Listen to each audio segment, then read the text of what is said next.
Chapter 3. The Russian Empire to 1917. In the 19th century, most historians regarded Russia as part of Europe, but it is now becoming increasingly clear that Russia is another civilization quite separate from Western civilization. Both of these civilizations are descended from classical civilization, but the connection with this predecessor was made so differently that two quite different traditions came into existence. Russian traditions were derived from Byzantium directly. Western traditions were derived from the more moderate classical civilization indirectly, having passed through the Dark Ages where there was no state or government in the West. Russian civilization was created from three sources originally. 1. The Slav people. 2. Viking invaders from the north. And 3. The Byzantine tradition from the south. These three were fused together as the result of a common experience arising from Russia's exposed geographical position on the western edge of a great flatland stretching for thousands of miles to the east.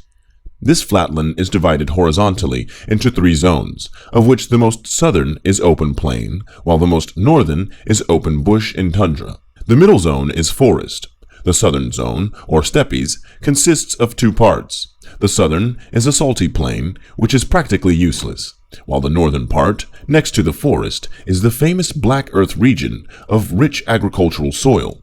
Unfortunately, the eastern portion of this great Eurasian plain has been getting steadily drier for thousands of years, with the consequence that the Ural-Altic-speaking peoples of Central and East Central Asia, peoples like the Huns, Bulgars, Magyars, Mongols, and Turks, have pushed westward repeatedly along the steppe corridor between the Urals and the Caspian Sea, making the Black Earth steppes dangerous for sedentary agricultural peoples.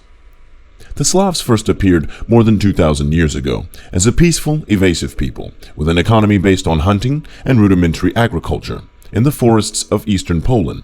These people slowly increased in numbers, moving northeastward through the forests, mixing with the scattered Finnish hunting people who were there already.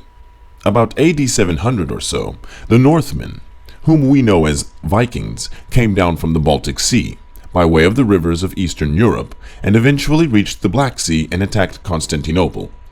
These Northmen were trying to make a way of life out of militarism, seizing booty and slaves, imposing tribute on conquered peoples, collecting furs, honey and wax from the timid Slavs lurking in their forests, and exchanging these for the colorful products of the Byzantine south.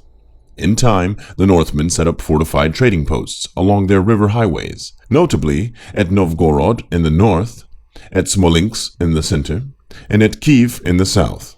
They married Slav women and imposed on the rudimentary agricultural hunting economy of the Slavs a superstructure of a tribute-collecting state with an exploitative, militaristic, commercial economy. This created the pattern of a two-class Russian society which has continued ever since, much intensified by subsequent historical events.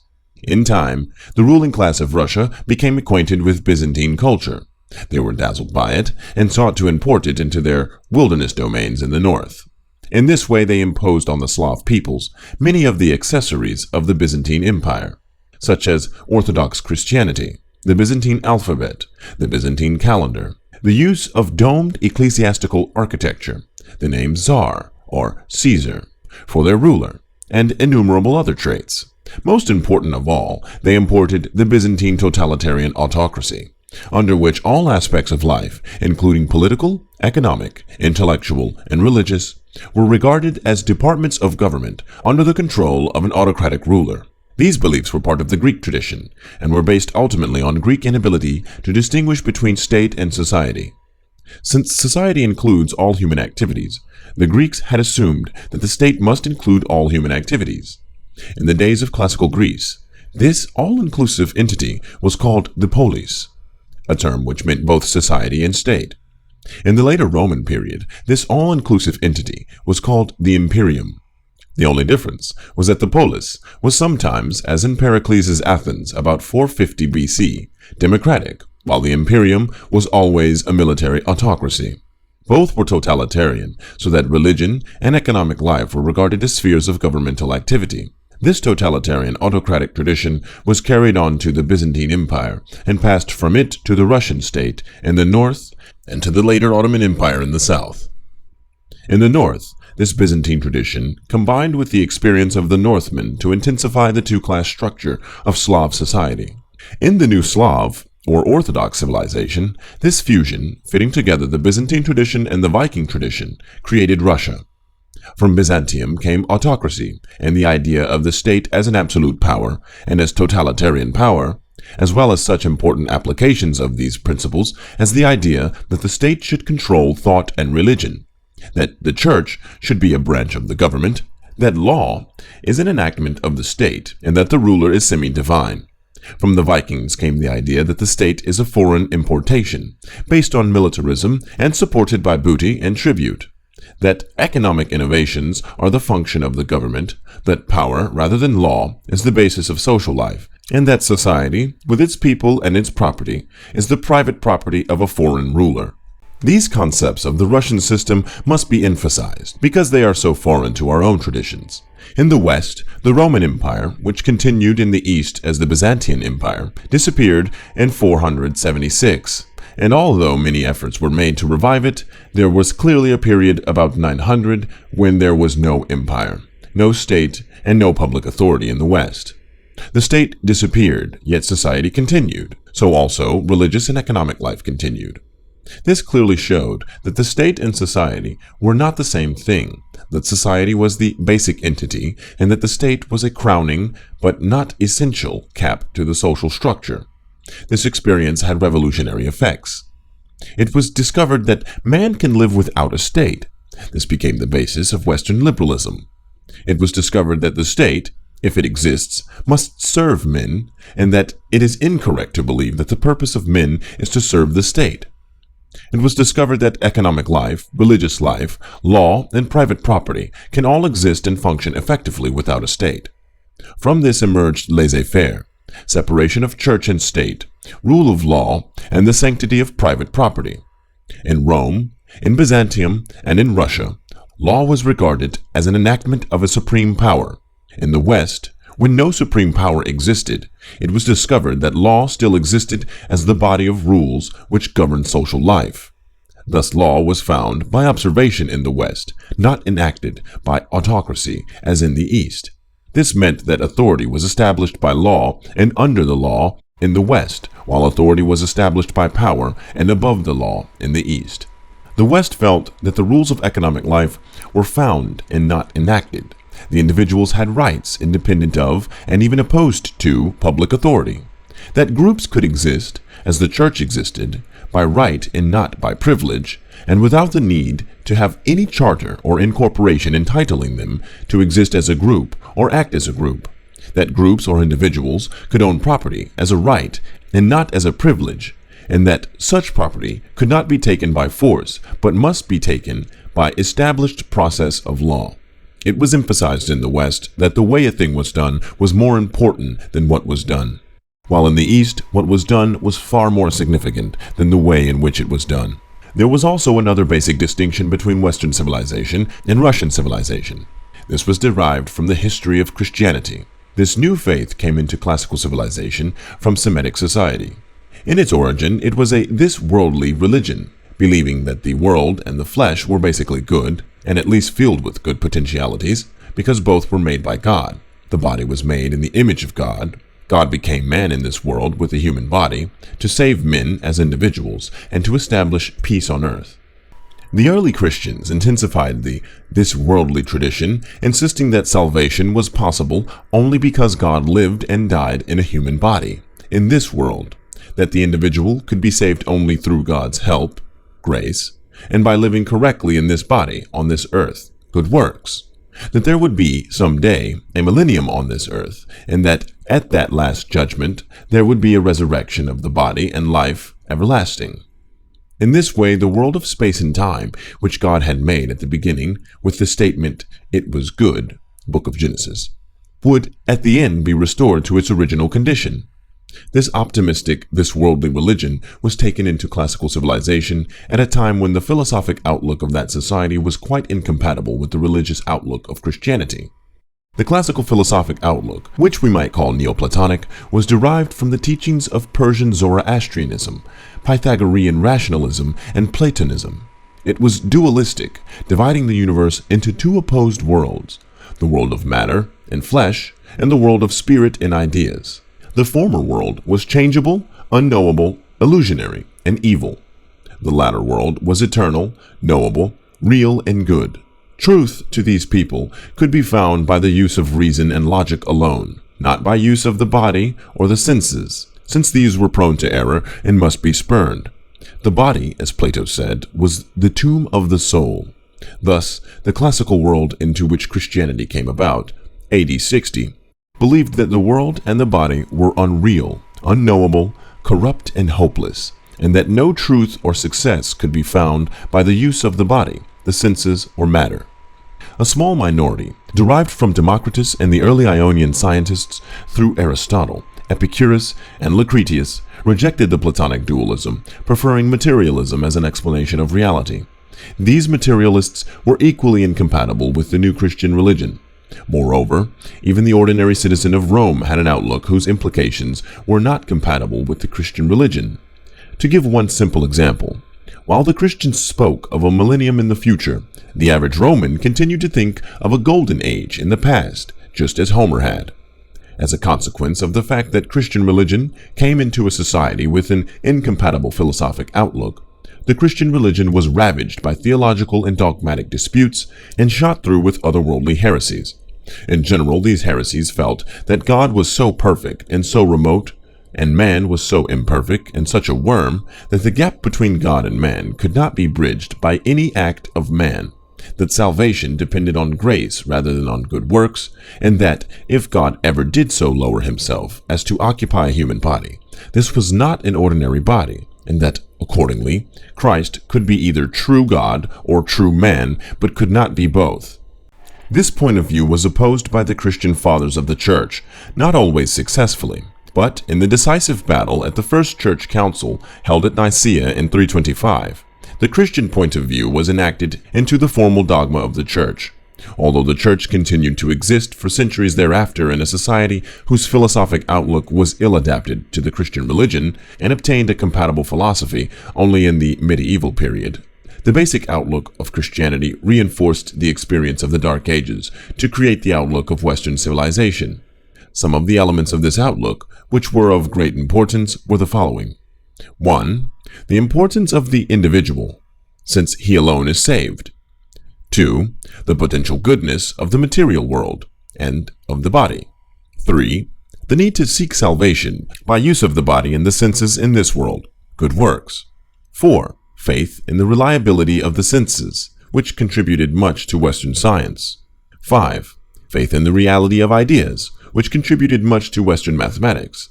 6. Mundane optimism and millennialism, which contributed much to faith in the future and the idea of progress.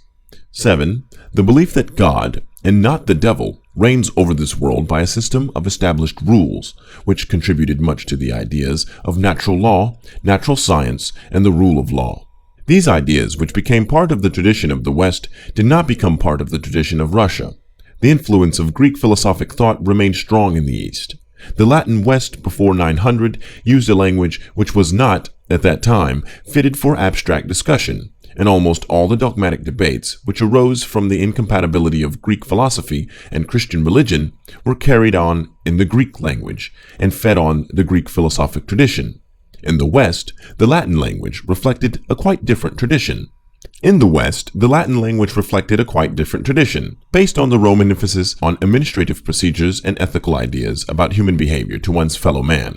As a result, the Greek philosophic tradition remained strong in the East, continued to permeate the Greek-speaking church, and went with that church into the Slavic north.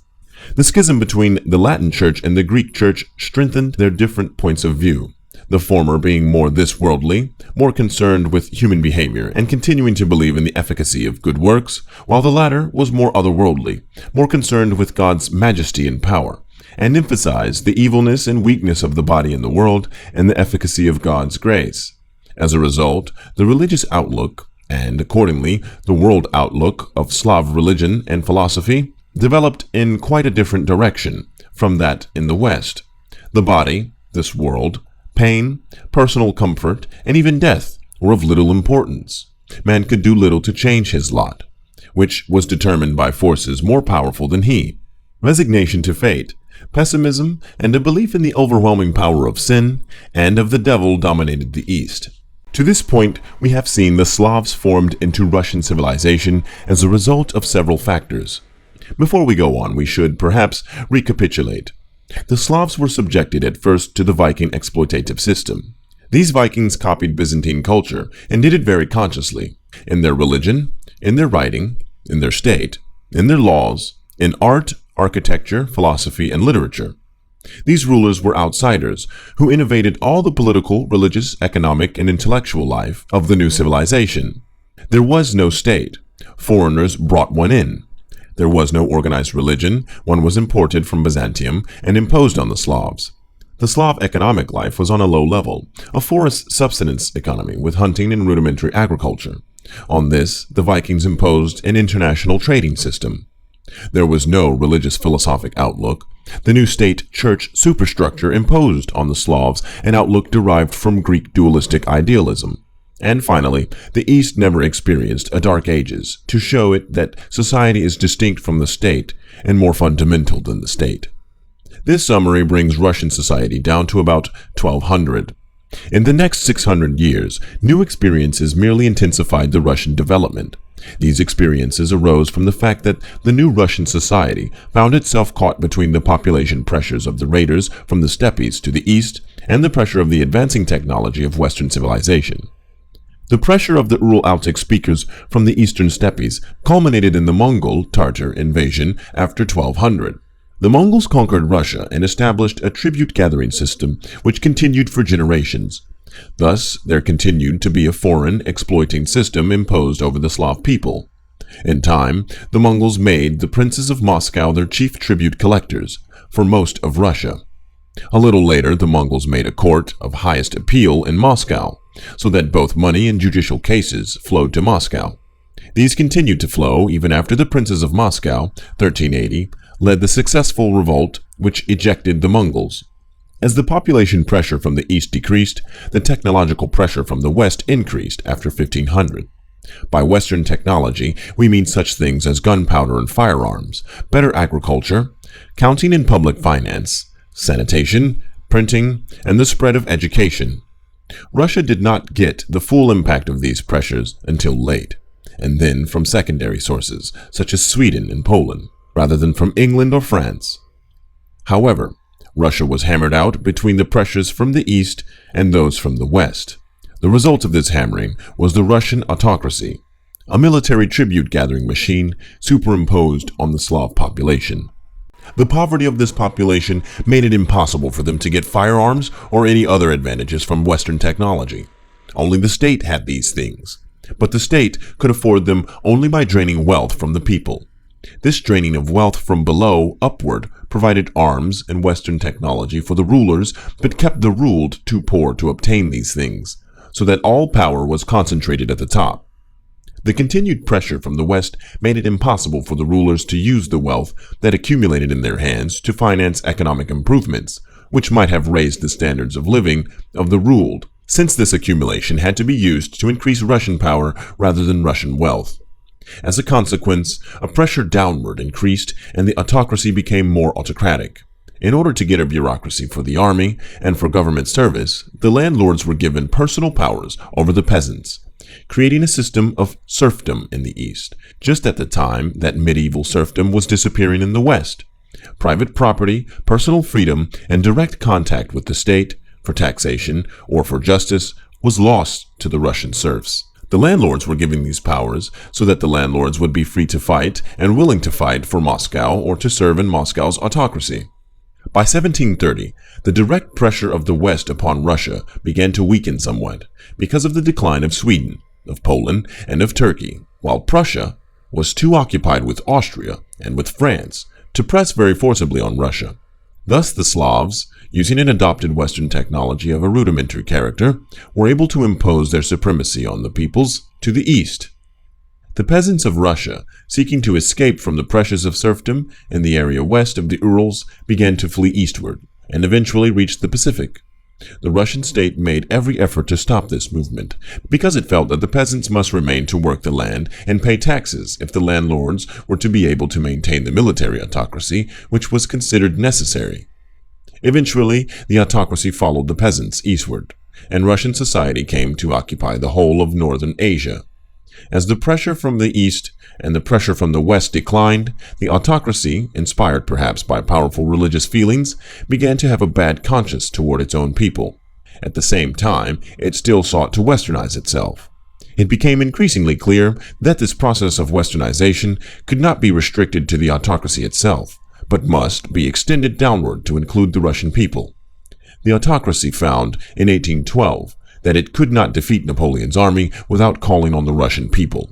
Its inability to defeat the Western Allies in the Crimean War of 1854 to 1856, and the growing threat of the Central Powers after the Austro-German alliance of 1879, made it clear that Russia must be westernized in technology, if not in ideology, throughout all classes of the society, in order to survive.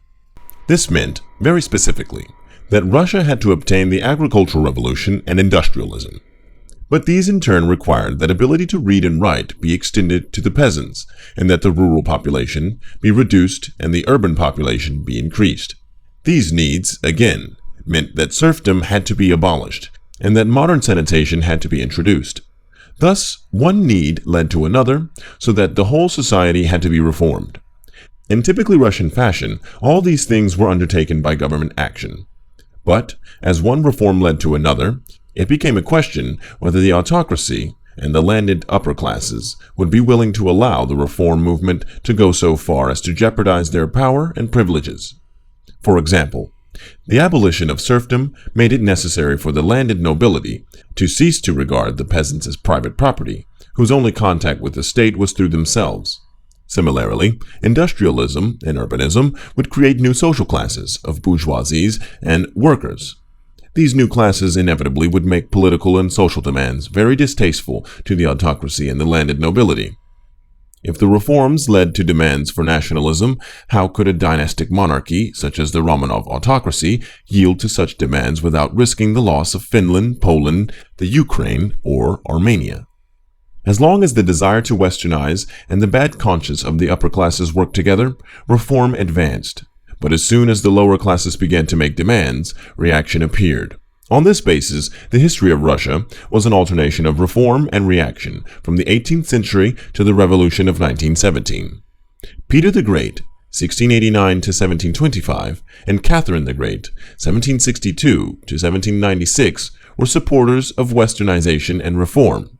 Paul I, 1796 to 1801, was a reactionary. Alexander I, 1801 to 1825, and Alexander II, 1855 to 1881, were reformers, while Nicholas I, 1825 to 1855, and Alexander III, 1881 to 1894, were reactionaries. As a consequence of these various activities, by 1864 serfdom had been abolished, and a fairly modern system of law, of justice, and of education had been established. Local government had been somewhat modernized. A fairly good financial and fiscal system had been established, and an army based on universal military service, but lacking in equipment, had been created. On the other hand, the autocracy continued, with full power in the hands of weak men, subject to all kinds of personal intrigues of the basest kind. The freed serfs had no adequate lands.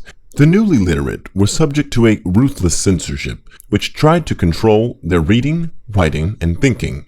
The newly freed and newly urbanized were subject to constant police supervision. The non-Russian peoples of the empire were subjected to waves of Russification and Pan-Slavism. The judicial system and the fiscal system were administered with an arbitrary disregard of all personal rights or equity, and in general, the autocracy was both tyrannical and weak.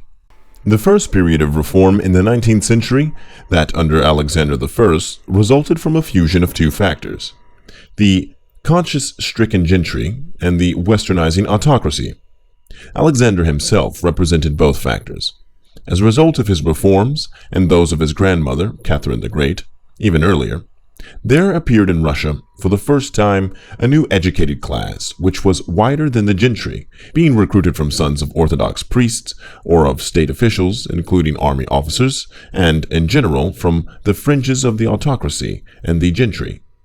When the autocracy became reactionary under Nicholas I, this newly educated group, with some support from the conscience-stricken gentry, formed a revolutionary group generally called the Intelligentsia. At first, this new group was pro-Western, but later it became increasingly anti-Western and Slavophile because of its disillusionment with the West.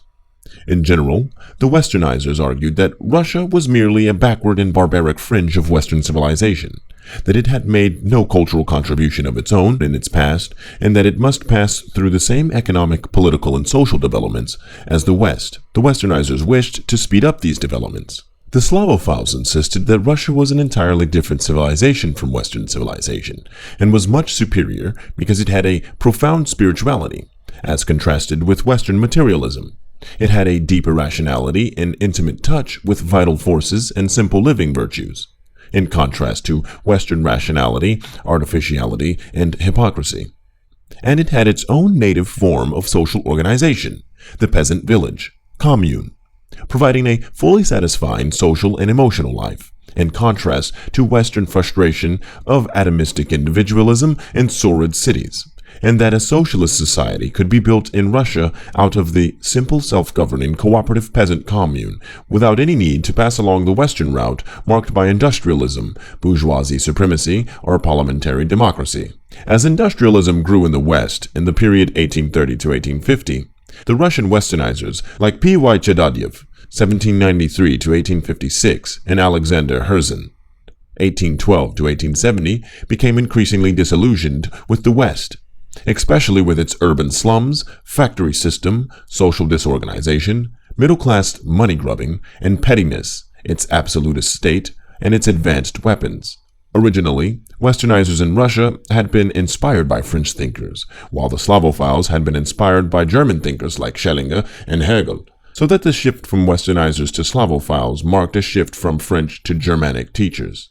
The Slavophiles supported orthodoxy and monarchy, although they were very critical of the existing Orthodox Church and of the existing autocracy. They claimed that the latter was a Germanic importation, and that the former, instead of remaining a native organic growth of Slavic spirituality, had become little more than a tool of autocracy. Instead of supporting these institutions, many Slavophiles went out into the villages to get in touch with the pure Slavic spirituality and virtue in the shape of the untutored peasant. These missionaries, called Narodnakai, were greeted with unconcealed suspicion and distaste by the peasants, because they were city-bred strangers, were educated, and expressed anti-church and anti-governmental ideas. Already disillusioned with the West, the church, and the government, and now rejected by the peasants, the intelligentsia could find no social group on which to base a reform program. The result was the growth of nihilism and of anarchism. Nihilism was a rejection of all conventions in the name of individualism, both of these concepts understood in a Russian sense. Since man is a man and not an animal because of his individual development and growth in a society made up of conventions, the nihilist rejection of conventions served to destroy man rather than to liberate him, as they expected. The destruction of conventions would not raise man to be an angel, but would lower him to be an animal. Moreover, the individual that the nihilists sought to liberate by this destruction of conventions was not what Western culture understands by the word individual. Rather, it was humanity. The nihilists had no respect whatever for the concrete individual or for individual personality. Rather, by destroying all conventions and stripping all persons naked of all conventional distinctions, they hoped to sink everyone, and especially themselves, into an amorphous, indistinguishable mass of humanity. The nihilists were completely atheists, materialists, irrational, doctrinaire, despotic, and violent. They rejected all thought of self so long as humanity suffered. They became atheists because they could not accept a creator who made an evil, incomplete world full of suffering. They rejected all thought, all art, all idealism, all conventions because they were superficial, unnecessary luxuries, and therefore evil. They rejected marriage because it was conventional bondage on the freedom of love. They rejected private property because it was a tool of individual oppression. Some even rejected clothing as a corruption of natural innocence. They rejected vice and licentiousness as unnecessary upper-class luxuries. As Nikolai Berdyaev put it, it is orthodox aestheticism turned inside out, and aestheticism without grace. At the base of Russian nihilism, when grasped in its purity and depth, lies the orthodox rejection of the world, the acknowledgement of the sinfulness of all riches and luxury, of all creative profusion in art and in thought. Nihilism considers as sinful luxury not only art, metaphysics, and spiritual values, but religion also. Nihilism is a demand for nakedness, for the stripping of oneself of all the trappings of culture, for the annihilation of all historical traditions, for the setting free of the natural man. The intellectual aestheticism of nihilism found expression in materialism. Any more subtle philosophy was proclaimed a sin. Not to be a materialist was to be taken as a moral suspect.